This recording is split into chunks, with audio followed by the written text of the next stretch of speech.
to the Moon, composed by the seaside on the coast of Cumberland. William Wordsworth, Wanderer. That stoop is so low, and comest so near to human life's unsettled atmosphere. Who lovest with night and silence to partake, so might it seem, the cares of them that wake. And, through the cottage lattice softly peeping, dost shield from harm the humblest of the sleeping. What pleasure once encompassed those sweet names which yet in thy behalf the poet claims, an idolizing dreamer as of yore. I slight them all, and, on this sea-beat shore sole sitting, only come to thoughts attend that bid me hail thee as the sailor's friend. So call thee, for heaven's grace through thee made known, by confidence supplied and mercy shown, when not a twinkling star or beacon's light abates the perils of a stormy night. And for less obvious benefits, that find their way, with thy pure help, to heart and mind. Both for the adventurer starting in life's prime, and veteran ranging round from clime to clime, long baffled hope's slow fever in his veins, and wounds and weakness oft his labor sole remains. The aspiring mountains and the winding streams, empress of night, are gladdened by thy beams. A look of thine the wilderness pervades, and penetrates the forest's inmost shades. Thou, checkering peaceably the minster's gloom, guidest the pale mourner to the lost one's tomb.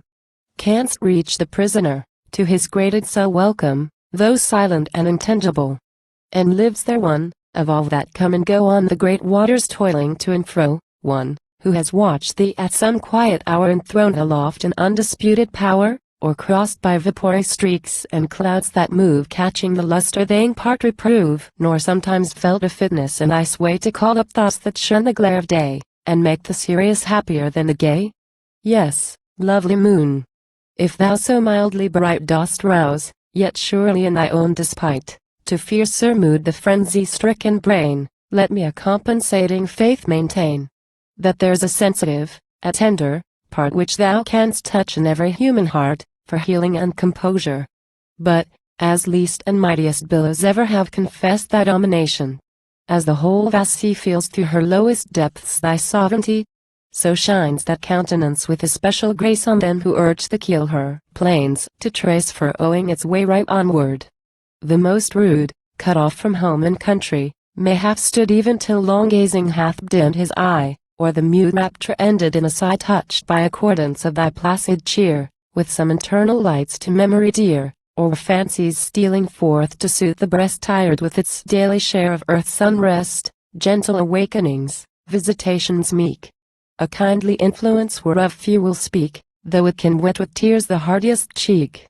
And when thy beauty in the shadowy cave is hidden, buried in its monthly grave, then, while the sailor, mid an open sea swept by a favoring wind that leaves thought free, paces the deck, no star perhaps in sight, and nothing save the moving ship's own light, to cheer the long dark hours of vacant night, oft with his musings does thy image blend, in his mind's eye thy crescent horns ascend, and thou art still, O moon, that sailor's friend.